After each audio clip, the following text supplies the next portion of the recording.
उसकी जान बचाने के लिए ज्यादा दवाई इस्तेमाल कर लेती है, जो चीज असूल के खिलाफ थी। जो लोग भी धुएं की लपेट में आए थे समझ आती है कि उस धुएं में तेजाब था। तो शुरुआत में बताया जाता है कि खतरनाक केमिकल वाले हथियार इस्तेमाल करने की वजह से जमीन इस काबिल नहीं रही कि इंसान यहाँ जिंदा रह सके या सांस भी ले सके। इसीलिए बचे हुए लोग आसमान पर एक काफी बड़ा स्पेस स्टेशन बनाकर जिंदगी गुजार रही थी, जिसका नाम आर्क था। इन लोगों ने उसे इतना अच्छा बना लिया था कि फिलहाल वो जिंदगी बड़े आराम से गुजार रही थी। आर्क पर रहते हुए लोगों को 97 साल हो गई थी। अब आर्क के साइंटिस्ट को पता चलता है कि उनके पास बहुत ही कम ऑक्सीजन बची है, जिससे अब वो बस 6 महीने ही जिंदा रह पाएंगे। आर्क में रहने के असूल बनाए गए थे। अगर कोई भी गलती करता या असूल को ना मानता तो सजा के तौर पर उसे स्पेस यानी खुले आसमान में फेंक दिया जाता था। आर्क से बाहर फेंकने की सजा सिर्फ उनको ही दी जाती थी जिनकी उम्र 18 साल से ज्यादा थी, और अगर 18 साल से कम उम्र लोग गलती करते तो उन्हें जेल में बंद कर दिया जाता था। और यहाँ बस एक ही बच्चे पैदा करने की इजाजत थी ताकि आबादी ना बढ़े। और अब ऑक्सीजन कम होने की वजह से वहाँ की गवर्नमेंट ये फैसला करती है कि हम कैदियों को जमीन पर भेजेंगे हालात मालूम करने के लिए, क्या जमीन रहने की लायक है या नहीं। और अगर कैदी वहाँ मर भी गए तो दुख नहीं होगा क्योंकि वो सभी मुजरिम हैं। और अगर जमीन ठीक हुई तो खुशी की बात है क्योंकि लोग बेफिक्र होकर वहाँ रहेंगे, खाने पीने ऑक्सीजन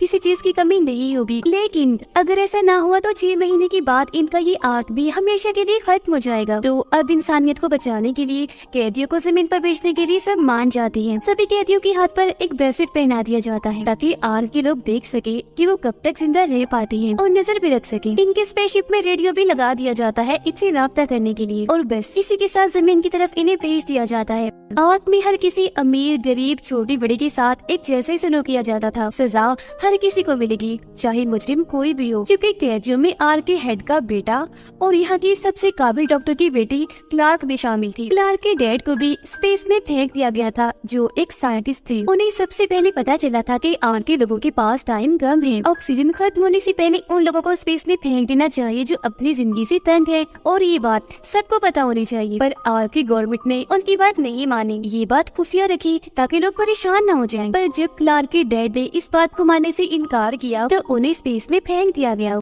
कैदियों के स्पेसशिप की स्क्रीन पर आर्क का हेड आकर बताता है कि जमीन पर पहुंचते ही आर्मी कैंप में चले जाना क्योंकि वहाँ तुम बच सकती हो। सब उसकी बात को गौर से सुनते तो है पर सीरियस नहीं लेते क्योंकि कोई भी हेड को पसंद नहीं करता था उसकी सख्त असूलों की वजह से। तभी एक लड़का जो क्लार्क का साथी था अपनी बेल्ट खोलकर हवा में उड़ने लगता है। क्लार्क उसे ऐसा करने से मना कर रही थी पर वो नहीं सुनता। उसे देखकर दो और कैदी ऐसे करते हैं, पर जैसे स्पेसशिप थोड़ा मुड़ी टकराने से वो काफी बुरी तरह गिरे और उनकी मौत हो गई, जो देख सबको काफी बुरा लगता है। जमीन पर पहुंचने के बाद ये देखते हैं कि माहौल बिल्कुल ठीक हो गया है, यहाँ पर सांस ले सकते हैं, जिंदगी मुमकिन है। शिप से सबसे पहले ऑक्टेविया बाहर आती है जो गार्ड की बहन थी, और इनकी मोम को भी स्पेस में फेंक दिया गया था क्योंकि एक बच्चे पैदा करने के असूल पर उन्होंने अमल ना करके दूसरी बेटी पैदा की थी। जमीन पर आके सभी काफी खुश थे क्योंकि अब वो आजाद थे। आर्क के लोगों का कैदियों से राब्ता नहीं हो पा रहा था क्योंकि उनकी सभी डिवाइसेस खराब हो गई थी। बस ब्रेसलेट की मदद से ये पता लगवाया जा रहा था कि 2 लोगों को छोड़ के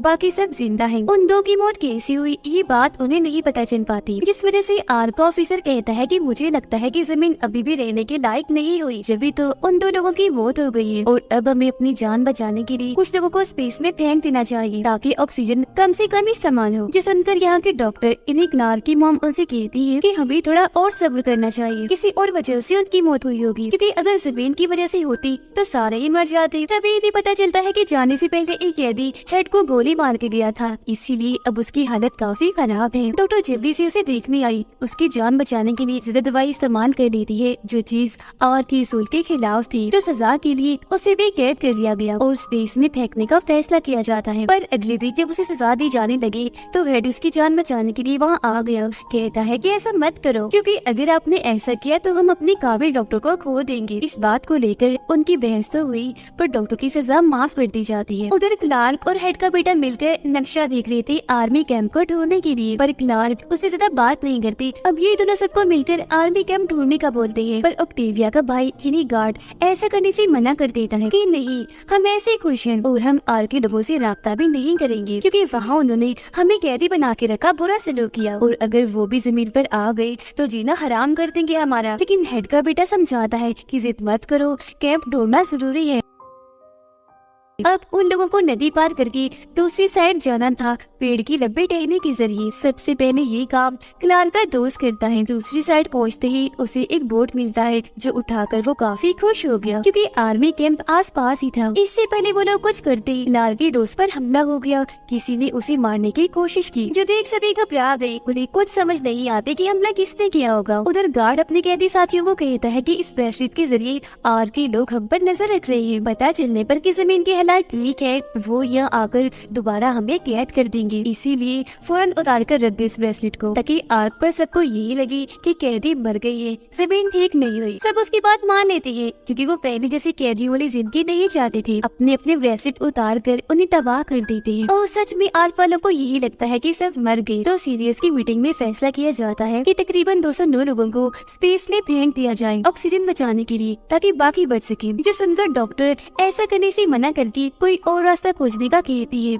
10 दिन का टाइम मांगती है लेकिन उसे बताया गया कि इतना टाइम नहीं है, अगर अभी कोई फैसला ना किया तो फिर 320 लोगों को स्पेस में फेंकना होगा। लेकिन फिर भी वो हिम्मत नहीं हारती। मीटिंग खत्म होने के बाद वो एक मैकेनिक से मिलती है। खुफिया तौर पर एक स्पेसशिप ठीक करने का बोल रही थी ताकि वो खुद जमीन पर जाए और वहाँ से राब्ता करके आर के लोगों को वहाँ के माहौल का बता सके। जो सुनकर मैकेनिक भी उसके साथ जमीन पर जाने का फैसला करती है। क्लार्क सबको बताती है कि हमारे एक साथी पर हमला हुआ है, वो जख्मी है और क्लार्क समेत सब लोग अपने जख्मी साथी को लेने जाती है पर वहाँ कोई नहीं था। खून के निशानों को देखते हुए जब वो आगे बढ़ते हैं तो उन्हें अपना साथी मिल तो जाता है पर पेड़ से लटका हुआ काफी बुरी हालत में। क्लार्क उसकी मदद करने के लिए जैसे ही आगे आई एक बड़े से गड्ढे में गिर जाती है जो एक तरह का ट्रैप जाल था जिससे सब लोग समझ गए कि यहाँ कोई तो है जो इंसानों को पकड़ के खत्म करना चाहता है। क्लार्क को जैसे बाहर निकाला वहाँ एक जानवर आकर उन पर हमला कर देता है लेकिन तभी हेड का बेटा उसे गोली मारकर जान से मार गिराता है। जख्मी साथी को फिर नीचे उतार कर अपने साथ ले जाती है। क्लार्क देखती है कि एक पौधे की दवाई बनाकर किसी ने उसे लगाई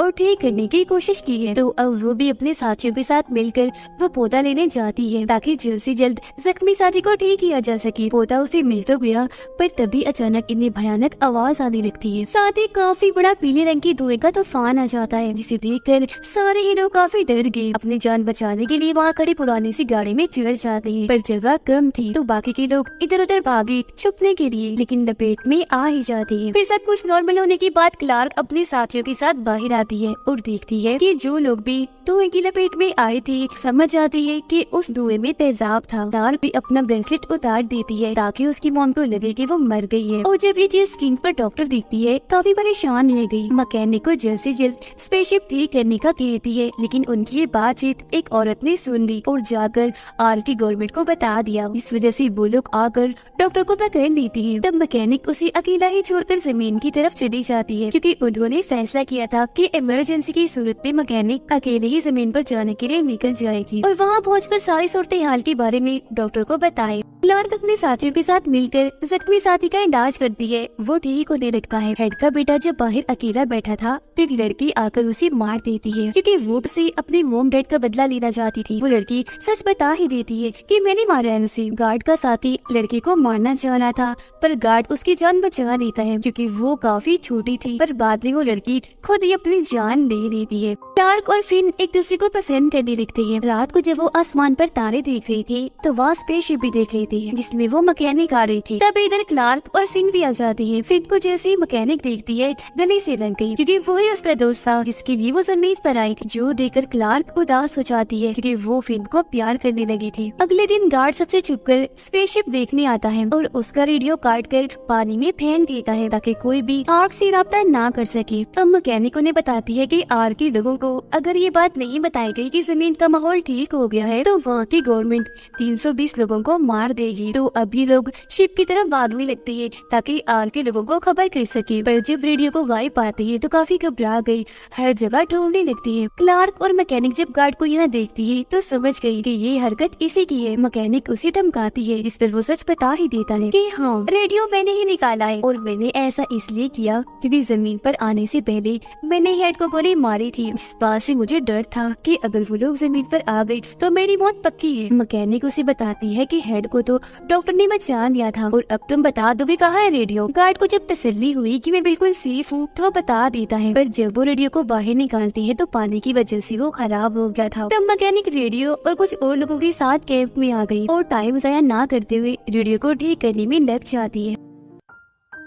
आग में डॉक्टर बड़ी चालाकी से अपने हस्बैंड की वीडियो वहाँ चला देती है, जिससे सबको पता चल चुका था कि गवर्नमेंट ने यहाँ छुपकर ऐसे बहुत सारे काम किए जिससे उन लोगों की जान को खतरा हो सकता है। पर लोग बजाय गुस्सा करने की आर की गवर्नमेंट के पास आकर कहती है कि हमें स्पेस में धकेल दिया जाए ताकि बाकियों की जान बच सके, जो देखकर सभी गवर्नमेंट ऑफिसर्स को अपनी गलती पर दुख होता है। ना चाहते हुए भी 320 लोगों को एक काफी बड़े कमरे में बंद करके ऑक्सीजन रोक देते हैं। फौरन उन्हें स्पेस में फेंक दिया जाता है। जमीन पर कैदियों को ये देखकर उन लोगों की मौत का बहुत दुख होता है, क्योंकि कोई नहीं जानता था कि किसकी फैमिली बची है या किसकी नहीं। फिर अगली सुबह ऑक्टेविया जंगल से जब जा रही थी तो गिर जाती है और काफी जख्मी हो गई। तभी एक आदमी जो पहले से जमीन पर रह रहा था उसे उठाकर अपने साथ ले जाता है। दरअसल इस आदमी के साथ और लोग भी थे जो इसके साथ ही थे। जब जमीन की हालात खराब हुए तो इन लोगों ने छुपकर जैसे तैसे खुद को बचा लिया, जिसके बाद ये शिकारी बन गए और यही वो लोग थे जो कैदियों को पकड़ रहे थे। बाकी लोग ऑक्टेविया को ढूंढने लगे। काफी मेहनत की बात उन्हें मिल ही जाती है। साथ ही वो शिकारी भी जिसे लोग पकड़ लेते हैं, क्योंकि वो सोच रहे थे कि इस आदमी ने ऑक्टेविया को मारने के लिए अपने पास रखा हुआ है। हालांकि ऑक्टेविया उन्हें समझाती है कि इसने मेरी जान बचाई, ये एक अच्छा इंसान है, पर कोई उसकी एक नहीं सुनता। शिकारी को मारने लगती है। अब मौका पाकर शिकारी फिन को जहर लगा चाकू मार देता है, जिससे वो बेहोश हो गया। ये लोग शिकारी को पकड़ के बांध देते हैं, काफी मारते हैं ताकि वो बता दे कि जहर का इलाज अब कैसे करें, पर वो कुछ नहीं बोलता। जो देखकर ऑक्टेविया उसी चाकू से अपना हाथ भी काट लेती है ताकि पहले की तरह शिकारी उसे दोबारा बचा ले। शिकारी ऐसा ही करता है, उसकी जान बचाने के लिए दवाई बता ही देता है और इस तरह से फिन और ऑक्टेविया दोनों की ही जान बचा ली जाती है। मैकेनिक ने रेडियो ठीक कर लिया और आर के लोगों को खबर भी कर दी कि जमीन रहने की काबिल हो गई है, जो सुनकर आर के सभी लोग काफी खुश हो जाते हैं। पर आर पे अब एक नया मसला खड़ा हो जाता है और वो ये कि जमीन पर बस 1500 लोग ही जा सकते थे, क्योंकि शिप्स बहुत ही कम थी, जबकि आर्क में तो 2500 से ज्यादा लोग थे। हेड को कुछ समझ नहीं आती कि क्या किया जाए, लेकिन तभी आर्क की पुरानी हेड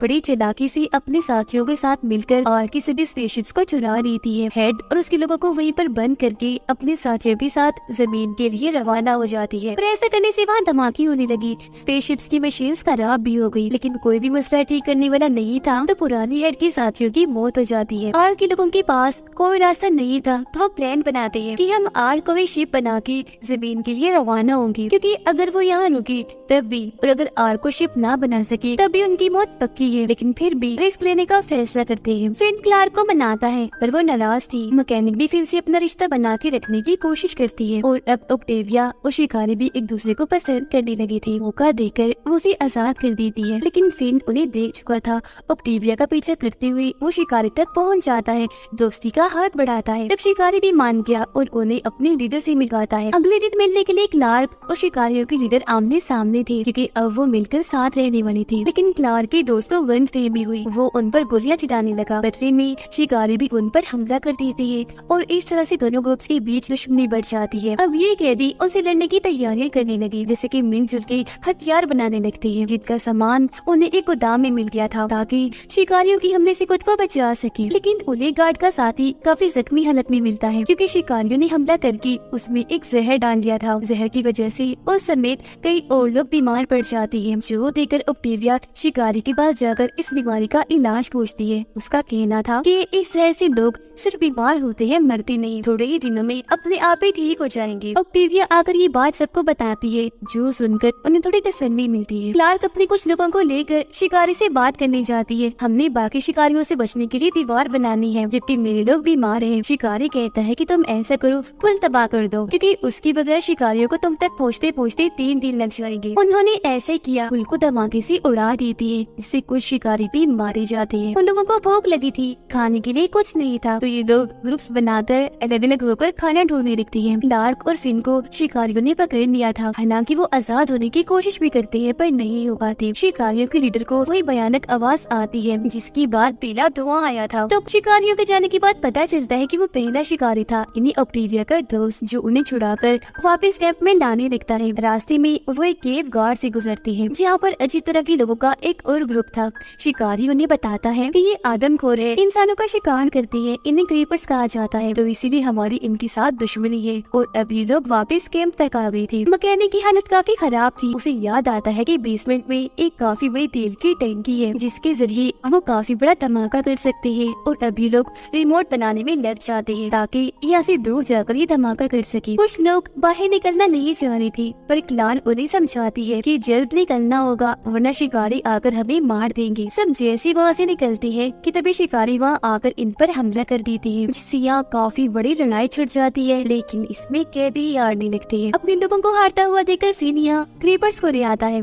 क्रीपर्स आकर शिकारियों पर हमला कर देती है। शिकारी भी अपनी हिफाजत के लिए उनसे डरने लगी। दोनों ग्रुप की लड़ाई का फायदा उठाकर कैदी वहाँ से भाग गई और एक जगह पर आकर छुप जाती है। रिमोट दबाकर काफी बड़ा धमाका कर देती है जिससे बहुत सारे शिकारी और क्रीपर्स मारे जाते हैं। लेकिन शिकारियों की हेड बच गई थी। उस जगह से निकलकर जब ये बाहर आए तो वहाँ पर बहुत सारे लोगों की लाशें पड़ी हुई थी। ये लोग घबरा गए, पर तभी कोई इन पर गैस वाले बॉम्ब फेंककर बेहोश कर देता है। दरअसल उनके अलावा जमीन पर एक और ग्रुप था जिसका नाम माउंट पेन था। उनकी खूबी ये थी कि उनके पास काफी मॉडर्न हथियार थे। क्लार को जब होश आती है तो वो खुद को एक कमरे में बंद पाती है। दरवाजे पर आकर देखते हैं कि उसके बाकी साथी भी इधर कैद हैं, जिनको इस नए ग्रुप ने कैद किया था। और को वो लोग स्पेसशिप बनवा लेती है, पर इसे स्टार्ट करने के लिए एक इंसान को यही रुकना था। तब हेड रुक जाता है और के लोग सही सलामत जमीन पर पहुंचने में कामयाब हो जाते हैं। बहुत खुश हो रही थी जमीन को पहले जैसा पाकर। और इसी के साथ ये सीजन इधर ही खत्म हो जाता है।